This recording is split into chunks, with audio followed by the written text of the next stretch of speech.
চলতি মাস শেষ হতে বাকি আর মাত্র 12 দিন, কিন্তু এখনো পর্যন্ত বেতন হলো না রাজ্যের স্বাস্থ্য মিশনের কর্মচারীদের।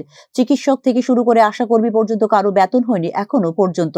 এ নিয়ে ক্ষোভ সৃষ্টি হয়েছে স্বাস্থ্য মিশনে। ত্রিপুরার স্বাস্থ্য মিশনে চুক্তিবদ্ধ কর্মচারীদের বেতন দেওয়া কি বন্ধ করে দিয়েছে কেন্দ্রীয় স্বাস্থ্য মন্ত্রক, তা নিয়ে বর্তমানে চলছে জোর বিতর্ক। কেন্দ্রীয় অর্থ বরাদ্দ না থাকার কারণে বেতন বন্ধ হয়ে গেছে এনএইচএম রাজ্য মিশনের সমস্ত স্তরের অফিসার কর্মচারীদের বলে অভিযোগ সংশ্লিষ্ট কর্মচারীদের। চিকিৎসক, কমিউনিটি হেলথ অফিসার, স্বাস্থ্যকর্মী, প্রশাসনিক অফিসার ও কর্মচারী মিলিয়ে 96টি ক্যাটাগরিতে প্রায় 3200 জন কর্মচারী রয়েছেন স্বাস্থ্য মিশনে।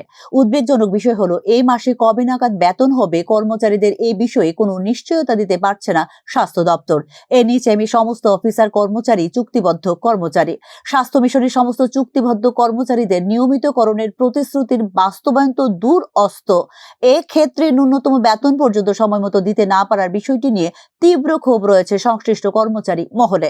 স্বাস্থ্য মিশনের কর্মচারীদের সবটা বেতনে এই প্রকল্পের অর্থায়নের সাথে প্রদান করে কেন্দ্র, কিন্তু এবার কেন্দ্রীয় প্রকল্পের নিয়ম অনুযায়ী রাজ্য সরকারের প্রদত্ত বকেয়া অংশ না দেওয়ার অভিযোগে আটকে দেওয়া হয়েছে গোটা অর্থায়নই।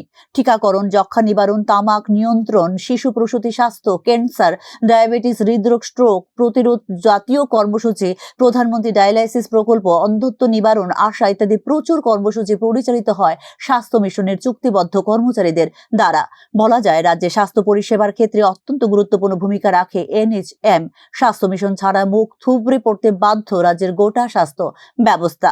প্রায় 2 দশক ধরে রাজ্যের স্বাস্থ্য ব্যবস্থায় গুরুত্বপূর্ণ অবদান রেখে চললেও স্বাস্থ্য মিশনের অন্তর্গত চিকিৎসক, অফিসার, কর্মচারীদের নিয়মিতকরণ এখনো অধরা। এদিকে এখন তাদের বেতনও হয়ে পড়েছে অনিশ্চিত।